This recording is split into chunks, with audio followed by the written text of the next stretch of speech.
All right, so here's episode 4, I guess, of Super Lap Battle Build. We'll focus today on where we are on the engine so far. Basically, we have done about 3 things here. One is we've found the adapter plate we needed. We got some interesting information from the transmission builder that told us we didn't need it. Got it here, of course, we did need it. Got one of those ordered, wasn't really a very big deal. Got the starter adapter ordered and mounted up. Found that the starter we'd gone with doesn't quite clear the transmission casing, so I'm not sure if this transmission casing was machined differently or only an OEM starter is going to work in this application. We'll kind of look into that going forward. And we started doing the turbo stuff, so most of what I'm going to talk about today is going to be that. So this is our first time doing a turbo header using schedule pipe.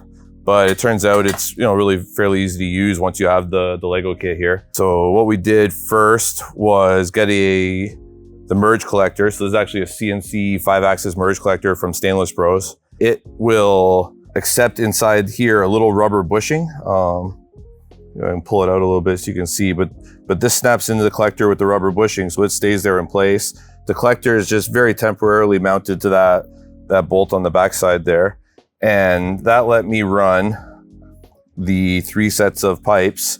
So we've got, I don't know which cylinder is which, but we've got the closest, the medium, and then the mock-up of the furthest one. And you'll see they're all kind of on the left side of the holes. Once I did the first one, I just stuck with that system, and the merge collector will just sit a couple millimeters further towards the passenger side. It won't be a big deal. The really nice thing about these blocks here, if you want to come take a look, is that they all correspond to like an equivalent piece in real life. So these 3 here add up to a 90-degree 1.5 diameter. These are just 1/2-inch straight sections. And then here we have 1.5 diameter 30-degree.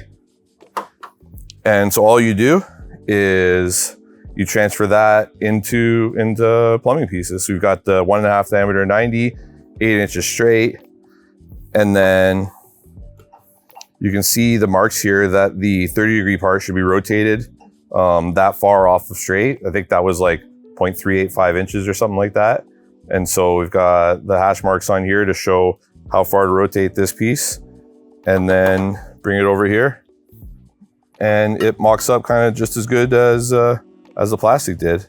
This piece here is just a little bit too long right now, so it doesn't sit completely flush, but it'll mount up right like that. We'll trim this down as short as we can once we know how far these actually stick out when they're made of metal. And we'll have a really tight, well-packaged exhaust header on this side with equal lengths. The reason we needed to do a great job on this exhaust header is 2 things. One, it's going to be carrying the weight of the turbo over here, so it needs to be a heavier steel than normal, stainless than normal. And then 2, the firewall is like right here. So we kind of took a lot of lengths to make sure that the piece that stuck out the furthest was on top here. Verified back to pictures that was close enough to not interfere with anything. And we are hoping we'll be able to bring some ducting in, maybe from the roof, maybe from the side, and kind of cool the header right here, since there is a fiberglass firewall like almost right here. And that's going to be one of those things that kind of is a problem as we go along. Other than that, on the engine side, the only other development is actually a pretty cool thing. So here's the middle of the intake plenum from Frankenstein Motorworks. So this will bolt down onto the OEM lower plenum, sit right about here, and then we run a 1/2-inch spacer, and then about a 4-inch stack of Holley high ram parts. And the reason for that is because they're easy to get and they work well. So we'll be able to run a sandwich intercooler on top of this plate here that will easily cool 1,500 horsepower in a drag race application. So we're hoping that'll be good for a single lap of 1,000 horsepower, and let us bolt up a variety of common LS throttle bodies to it, or get an adapter back to a Bosch throttle body, which is my current preference, but I'm open to changing my mind. Since that throttle body will come off the Holley and sit, that'll sit right about here. So now we get into like our first packaging problem, where the exhaust pipe coming out of the turbo is going to need to come, either the turbo is going to need to sit this way further, where we start running into the dry sump, or the pipe will have to be flattened a little bit to go down and underneath the throttle body, or I'm pretty sure that the high ram kit we're going to use actually has an adapter that goes from like flat to tilted down, because normally in an LS application, you'd want to go down to the air intake. In our application, it might be worthwhile just taking that whole plate off and making a new plate for ourselves so the throttle body comes straight out. It'll be easier to tie into the turbo. It's easier to come underneath it with the exhaust piping, and be a little easier to work on in the future, which will be important for this. And I don't really know why I had the turbo out here. I was going to talk about how it was going to mount, but honestly, it's kind of up in the air right now.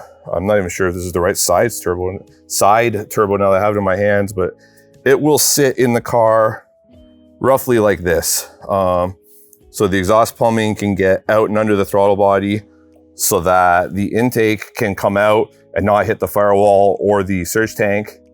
And then this will have to rotate a little bit so the two turbos can both just, have a very, very short run here, right to the throttle body splitter and then into the engine. So that's where we at so far on engine assembly and turbo positioning and header manufacturing. Hopefully next video we'll have all of the parts for that. All of this side's header done, wastegate mounted. Yeah, we didn't talk about the wastegate at all, but we're gonna just come off here in just a small bend in schedule pipe and mount the wastegate kind of right here. It's a nice position because you've got water cooling right here, and it'll be able to just join right into the 2-inch or 3-inch exhaust out right after that. And I think that's probably it for the engine update for today. We'll see you next time.